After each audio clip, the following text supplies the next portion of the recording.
সবাইকে শুভেচ্ছা। আমাদের পরিচিতি, প্রিয় শিক্ষার্থীবৃন্দু, তোমরা কি দেখতে পাচ্ছ পর্দার মাঝে কতগুলো প্রশ্নপত্র দেওয়া আছে? তোমরা কি বলতে পারবা এই স্টেজে আমাদের কি হবে?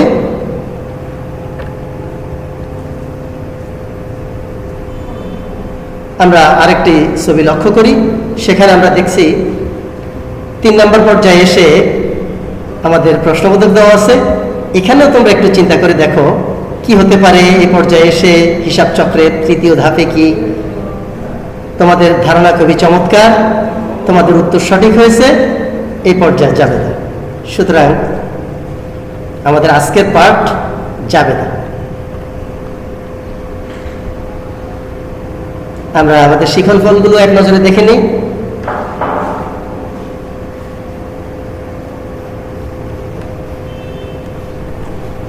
জাবেদার কিছু নিয়মাবলী আমরা অনুসরণ করি।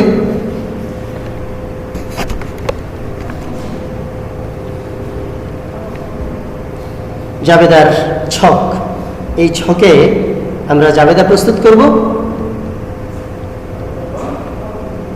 2018 জানুয়ারি 1 জনাব সালমান 50,000 টাকার পণ্য চেকে বিক্রয় করেন। তোমাদের জন্য একটা প্রশ্ন, প্রিয় শিক্ষার্থীবৃন্দু, তোমরা কি বলতে পারবে ঘটনাটা কি একটি লেনদেন? তোমাদের উত্তর সম্পূর্ণ সঠিক, এটি একটি লেনদেন। পরবর্তী প্রশ্ন, লেনদেনটিতে সংশ্লিষ্ট হিসাব দুটি কি কি? তোমরা কি বলতে পারবে? একটু ধারণা করো, আমরা তোমাদেরকে সাহায্য করছি। যারা পারতেছ না তারা ছবি দেখে চেষ্টা করো সংশ্লিষ্ট হিসাব দুটি কি হতে পারে। তোমাদের উত্তর খুবই সঠিক, ব্যাংক হিসাব এবং বিক্রয় হিসাব। পরবর্তী প্রশ্ন তোমাদের জন্য, ব্যাংক হিসাব এবং বিক্রয় হিসাব, হিসাবের আয়, ব্যয়, দায়, সম্পদ কোন কোন শ্রেণীর অন্তর্ভুক্ত? একটু চিন্তা ভাবনা করে বলো। তোমাদের উত্তর সম্পূর্ণ সঠিক, ব্যাংক হিসাব হচ্ছে সম্পদ, বিক্রয় হিসাব হচ্ছে আয়। পরবর্তী প্রশ্ন তোমাদের জন্য, হিসাবের ডেবিট ও ক্রেডিট নির্ণয়ের পদ্ধতি কি? আমরা ইতিপূর্বে শিখেছি ডেবিট ক্রেডিট নির্ণয়ের পদ্ধতিগুলো। তোমাদের ধারণা সঠিক, ব্যয় এবং সম্পদ বৃদ্ধি পেলে ডেবিট এবং হ্রাস পেলে ক্রেডিট, আয় ব্যয় মালিকানা শর্ত বৃদ্ধি পেলে ক্রেডিট এবং হ্রাস পেলে ডেবিট। তাহলে বিক্রয় হিসাব ডেবিট হবে না ক্রেডিট হবে? ব্যাংক হিসাব ডেবিট হবে না ক্রেডিট হবে? একটু চিন্তা করে দেখো। তোমাদের ধারণা চমৎকার। এখন আমরা খাতার মাঝে এইভাবে আমরা জাবেদার ছক অঙ্কন করে সেখানে আমরা জাবেদা এন্ট্রি দিব। আগে তারিখ দেব, ব্যাংক হিসাব ডেবিট 50,000 টাকা, বিক্রয় হিসাব ক্রেডিট 50,000 টাকা। সর্বশেষ আমরা এই জাবেদার একটা ব্যাখ্যা দাঁড় করাবো,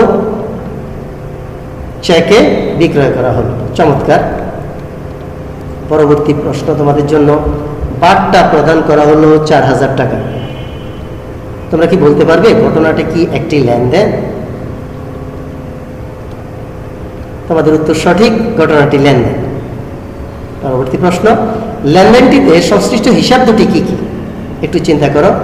জাবেদা করতে হলে যে প্রশ্নগুলোর উত্তর আমাদেরকে জানতে হবে, সেই প্রশ্নগুলো আমরা এক এক করে তোমাদের কাছে জানতে চাইব। একটু ধারণা করে বলো, লেনদেনটিতে সংশ্লিষ্ট হিসাব দুটি কি কি? তোমাদেরকে সাহায্য করা হচ্ছে। যারা পারো নাই তারা ছবি দেখে অনুমান করে বলো সংশ্লিষ্ট হিসাব দুটি কি কি। চমৎকার তোমাদের ধারণা, বার্তা হিসাব এবং দেনাদার বা প্রাপ্য হিসাব। পরবর্তী প্রশ্ন তোমাদের প্রতি, বার্তা হিসাব এবং দেনাদার বা প্রাপ্য হিসাব, হিসাবের আয় ব্যয় দায় সম্পদ কোন কোন শ্রেণীর অন্তর্ভুক্ত? একটু চিন্তা করে বলি। চমৎকার তোমাদের অ্যান্সার, দেনাদার হচ্ছে সম্পদ এবং বার্তা হচ্ছে এখানে ব্যয়। তাহলে আমাদের দেনাদার হিসাব এবং বার্তা হিসাব এই দুটির প্রভাব কি হবে? সম্পদ বৃদ্ধি পাবে না হ্রাস পাবে? ব্যয় বৃদ্ধি পাবে নাকি হ্রাস পাবে? একটু চিন্তা করে বলো। তোমাদের ধারণা সম্পূর্ণ সঠিক, দেনাদার হিসাব এখানে সম্পদ হ্রাস, বার্তা হিসাব দ্বারা এখানে ব্যয় বৃদ্ধি পাবে। এখন তোমাদের প্রতি পরবর্তী প্রশ্ন, তাহলে হিসাবের ডেবিট ও ক্রেডিট নির্ণয়ের পদ্ধতিগুলো কি কি? একটু চিন্তা করে বলো। চমৎকার তোমাদের ধারণা। ব্যয় এবং সম্পদ বৃদ্ধি পেলে ডেবিট এবং হ্রাস পেলে ক্রেডিট, আয় দায় মালিকানা শর্ত বৃদ্ধি পেলে ক্রেডিট এবং হ্রাস পেলে ডেবিট। তাহলে বাট্টা হিসাব ডেবিট হবে না ক্রেডিট হবে? একটু চিন্তা করে বলো। দেনাদার হিসাব ডেবিট হবে না ক্রেডিট হবে? আবারও একটু ভেবে দেখো। তোমাদের উত্তর সঠিক। বাট্টা হিসাব এখানে ডেবিট হবে এবং দেনাদার হিসাব হবে ক্রেডিট। তাহলে আমরা জাবেদা ছকে কিভাবে দেখাবো? চমৎকার তোমাদের ধারণা। বাট্টা হিসাব ডেবিট, দেনাদার হিসাব ক্রেডিট। ডেবিটের ঘরে হবে 4000 টাকা এবং ক্রেডিটের ঘরে হবে 4000 টাকা। একটা ব্যাখ্যা আমরা দেব। বাট্টা প্রদান করা হলো। পরবর্তী প্রশ্ন, বিজ্ঞাপন বাবদ ব্যয় 35,000 টাকা, এটাকে আমরা জাবেদাভুক্ত করব। প্রথমে আমাদেরকে জানতে হবে ঘটনাটি কি একটি লেনদেন কিনা, কারণ লেনদেন না হলে এটা জাবেদায় অন্তর্ভুক্ত হবে না। তোমাদের ধারণা সঠিক, ঘটনাটি একটি লেনদেন। তাহলে লেনদেনটিতে সংশ্লিষ্ট হিসাব দুটি কি কি? জাবেদা করতে হলে আমাদেরকে সংশ্লিষ্ট হিসাব দুটি বের করে নিতে হবে। আমরা ইমেজগুলো দেখে সংশ্লিষ্ট হিসাব দুটি ফাইন্ড আউট করার চেষ্টা করি। চমৎকার তোমাদের ধারণা। একটি নগদান হিসাব এবং আরেকটি বিজ্ঞাপন হিসাব। এখন তোমাদের কাছে আরেকটি প্রশ্ন, বিজ্ঞাপন হিসাব এবং নগদান হিসাব হিসাবের আয় ব্যয় দায় সম্পদ কোন কোন শ্রেণীর অন্তর্ভুক্ত? একটু চিন্তা করে বলো। চমৎকার তোমাদের ধারণা। নগদান হিসাব সম্পদ, বিজ্ঞাপন ব্যয়। তাহলে নগদান হিসাব দ্বারা কি প্রভাব পড়বে? সম্পদ বৃদ্ধি পাবে না সম্পদ হ্রাস পাবে? এবং বিজ্ঞাপন হিসাব দ্বারা ব্যয় বৃদ্ধি পাবে না ব্যয় হ্রাস পাবে? চমৎকার তোমাদের ধারণা। নগদান হিসাব দ্বারা সম্পদ হ্রাস পাবে এখানে এবং বিজ্ঞাপন হিসাব দ্বারা ব্যয় বৃদ্ধি পাবে। পরবর্তী প্রশ্ন, তাহলে হিসাবের ডেবিট ও ক্রেডিট নির্ণয়ের পদ্ধতিগুলো কি কি? চমৎকার তোমাদের ধারণা। ব্যয় এবং সম্পদ বৃদ্ধি পেলে ডেবিট এবং হ্রাস পেলে ক্রেডিট, আয় দায় মালিকানা শর্ত বৃদ্ধি পেলে ক্রেডিট এবং হ্রাস পেলে ডেবিট। তাহলে এখানে বিজ্ঞাপন হিসাব ডেবিট হবে না ক্রেডিট হবে? নগদান হিসাব ডেবিট হবে না ক্রেডিট হবে? একটু ভেবে বলো। চমৎকার তোমাদের ধারণা। বিজ্ঞাপন হিসাব এখানে ডেবিট হবে এবং নগদান হিসাব হবে ক্রেডিট। তাহলে আমরা জাবেদার ছকে কিভাবে উপস্থাপন করব? খুবই সুন্দর তোমাদের ধারণা। বিজ্ঞাপন হিসাব ডেবিট, নগদান হিসাব ক্রেডিট। এখানে আমরা ডেবিটের ঘরে 35,000 টাকা দেবো এবং ক্রেডিটের ঘরেও আমরা 35,000 টাকা দেবো। সর্বশেষ আমাদের এই জাবেদার একটা ব্যাখ্যা দাঁড় করাতে হবে। কি যেন হবে ব্যাখ্যাটা? একটু ভেবে বলো। চমৎকার তোমাদের ধারণা। নগদে বিজ্ঞাপন বিল প্রদান করা হলো। পরবর্তী লেনদেন তোমাদের জন্য বাট্টা পাওয়া গেল। একটু ভেবে দেখো, ঘটনা কি একটি লেনদেন? চমৎকার তোমাদের ধারণা। ঘটনাটি লেনদেন। পরবর্তী প্রশ্ন, লেনদেনটিতে সংশ্লিষ্ট হিসাব দুটি কি কি? চমৎকার তোমাদের ধারণা। কি হতে পারে? একটু ভেবে বলো। Excellent idea. বাট্টা হিসাব এবং পাওনাদার বা প্রদেয় হিসাব। এখন তোমাদের প্রতি প্রশ্ন, বাট্টা হিসাব এবং পাওনাদার বা প্রদেয় হিসাব হিসাবের কোন শ্রেণীর অন্তর্ভুক্ত? চমৎকার তোমাদের ধারণা। পাওনাদার হিসাব দায় এবং বাট্টা হিসাব আয়। তাহলে তোমাদের প্রতি পরবর্তী প্রশ্ন, তাহলে পাওনাদার হিসাব দায় হবে। পাওনাদার হিসাবের প্রভাবটা কি হবে? দায় বৃদ্ধি হবে না হ্রাস পাবে? এবং বাট্টা হিসাব দ্বারা আয় বৃদ্ধি পাবে নাকি আয় হ্রাস পাবে? একটু ভেবে বলো। চমৎকার তোমাদের ধারণা। পাওনাদার হিসাব দ্বারা দায় হ্রাস পাবে এখানে এবং বাট্টা হিসাব দ্বারা এখানে আয় বৃদ্ধি পাবে। তাহলে হিসাবের ডেবিট এবং ক্রেডিট নির্ণয়ের পদ্ধতিগুলো কি কি? খুবই সুন্দর তোমাদের ধারণা। ব্যয় এবং সম্পদ বৃদ্ধি পেলে ডেবিট, হ্রাস পেলে ক্রেডিট, আয় দায় মালিকানা শর্ত বৃদ্ধি পেলে ক্রেডিট এবং হ্রাস পেলে ডেবিট। তাহলে পরবর্তী প্রশ্ন তোমাদের প্রতি, তাহলে বাট্টা হিসাব ডেবিট হবে না ক্রেডিট হবে? পাওনাদার হিসাব বা প্রদেয় হিসাব এটি কি ডেবিট হবে না ক্রেডিট হবে? এখানে খুবই চমৎকার তোমাদের আইডিয়া। বাট্টা হিসাব এখানে ক্রেডিট হবে যেহেতু এটা আয়, এবং পাওনাদার হিসাব হ্রাস পেয়েছে তাই এটা ডেবিট। বাট্টা হিসাব ক্রেডিট এবং পাওনাদার হিসাব ডেবিট। তাহলে আমরা জাবেদার ছকে কিভাবে উপস্থাপন করব দেখে নিই আমরা। চমৎকার তোমাদের ধারণা। পাওনাদার হিসাব ডেবিট, বাট্টা হিসাব ক্রেডিট। টাকার ঘরে আমরা টাকা বসিয়ে দেব। সর্বশেষ একটু ভেবে বলো ব্যাখ্যাটা কি দেব আমরা এখানে? চমৎকার তোমাদের ধারণা। বাট্টা পাওয়া গেল। পরবর্তী প্রশ্ন তোমাদের প্রতি, জনাব সালমান 50,000 টাকার পণ্য বিক্রয় করেন। আমাদেরকে প্রথমে জানতে হবে এই ঘটনাটি কি লেনদেন কিনা। জাবেদা করতে হলে তোমাদের উত্তর সঠিক, ঘটনাটি একটি লেনদেন। তাহলে লেনদেনটিতে সংশ্লিষ্ট হিসাব দুটি কি কি? এই দুটি হিসাব যদি আমরা নির্ণয় না করতে পারি তাহলে আমরা জাবেদা করতে পারবো না। চমৎকার তোমাদের ধারণা। আমাদের হিসাব দুটি হচ্ছে নগদান হিসাব এবং বিক্রয় হিসাব। পরবর্তী প্রশ্ন, নগদান হিসাব এবং বিক্রয় হিসাব হিসাবের কোন কোন শ্রেণীর অন্তর্ভুক্ত একটু ভেবে বলো। চমৎকার তোমাদের ধারণা। নগদান হিসাব এখানে সম্পদ, বিক্রয় হিসাব এখানে আয়। তাহলে এখন বলতে পারবে কি তোমরা হিসাবের ডেবিট এবং ক্রেডিট নির্ণয়ের পদ্ধতি কি কি? চমৎকার তোমাদের ধারণা।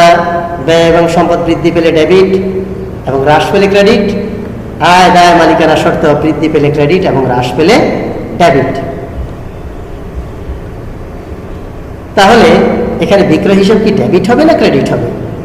নগদান হিসাব বাই ডেবিট হবে না ক্রেডিট হবে? একটু ভেবে বলো।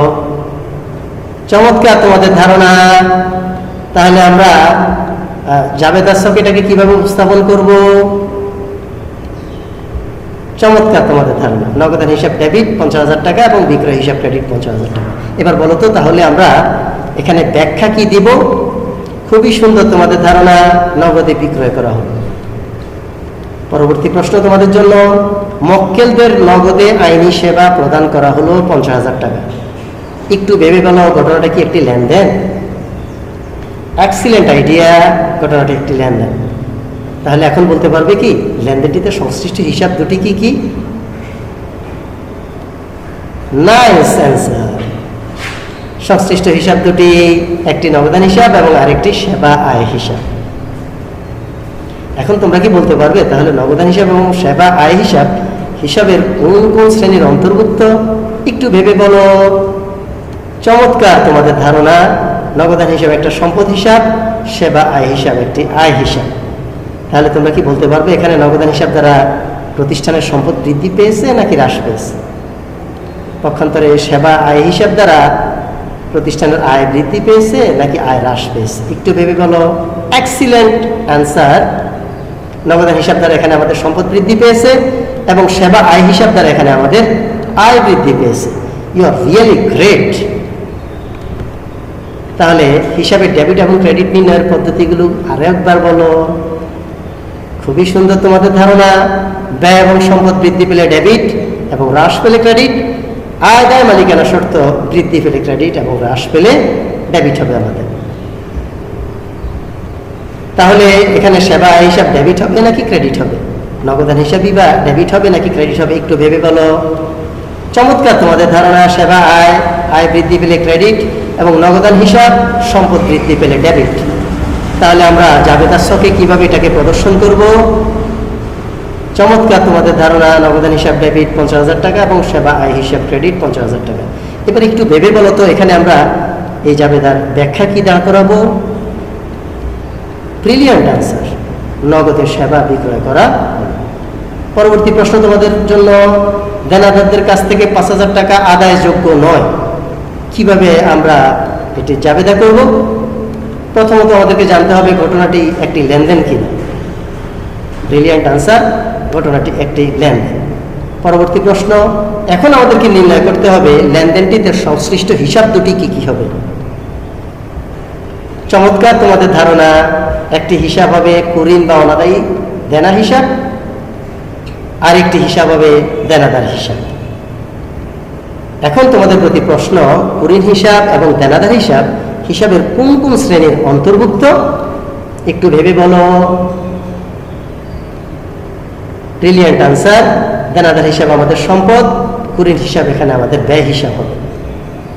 তাহলে দেনাদার হিসাব দ্বারা সম্পদের উপর কি প্রভাব পড়বে আর কুরিন হিসাব দ্বারাই বা ব্যয়ের উপর কি প্রভাব পড়বে আমরা একটু ভেবে বলি। ব্রাইট আনসার তোমাদের। দেনাদার হিসাব দ্বারা এখানে আমাদের সম্পদ হ্রাস পাবে এবং কুরিন হিসাব দ্বারা আমাদের এখানে ব্যয় বৃদ্ধি পাবে। পরবর্তী প্রশ্ন তোমাদের প্রতি, তাহলে হিসাবে ডেবিট এবং ক্রেডিট নির্ণয়ের পদ্ধতিগুলো কি কি? এক্সিলেন্ট আইডিয়া তোমাদের। ব্যয় এবং সম্পদ যখন বৃদ্ধি পাবে তখন এটি ডেবিট হবে এবং হ্রাস পেলে ক্রেডিট হবে। আয় দায় মালিকানা শর্ত বৃদ্ধি পেলে ক্রেডিট হবে এবং হ্রাস পেলে ডেবিট হবে। তাহলে এখানে দেনাদার হিসাব আমাদের ডেবিট হবে নাকি ক্রেডিট হবে? কুরিন হিসাব আমাদের ডেবিট হবে নাকি ক্রেডিট হবে একটু ভেবে বলো। Excellent idea. দেনাদার হিসাব এখানে আমাদের ক্রেডিট হবে এবং কুরিন হিসাব আমাদের ডেবিট হবে। তাহলে আমরা জাবেদার ছকে কিভাবে প্রদর্শন করব? Very good idea. কুরিন হিসাব ডেবিট, দেনাদার হিসাব ক্রেডিট। টাকার ঘরে আমরা ডেবিট করে 5,000 দেবো এবং ক্রেডিট করে 5,000 টাকা দেবো। এখন একটু ধারণা করে বলো তোমরা, এই জাবেদায় আমরা ব্যাখ্যা কি দেব? নাইস আনসার, কুরিন হিসাব করা হলো। পরবর্তী প্রশ্ন তোমাদের প্রতি, ক্যাশ বাক্স থেকে 500 টাকার 2টি নোট হারিয়ে গেল, তোমরা কি বলতে পারবো একটা জাবেদা কি হবে? প্রথমে আমরা জেনে নিই ঘটনাটি কি একটি লেনদেন কিনা।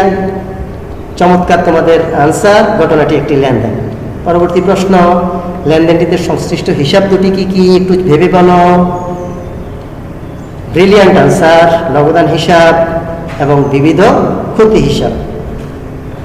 তাহলে বিবিধ ক্ষতি হিসাব এবং নগদান হিসাব হিসাবের কোন কোন শ্রেণীর অন্তর্ভুক্ত একটু ভেবে বলো। এক্সিলেন্ট আনসার, নগদান হিসাব আমাদের সম্পদ এবং বিবিধ ক্ষতি এখানে আমাদের ব্যয় হবে।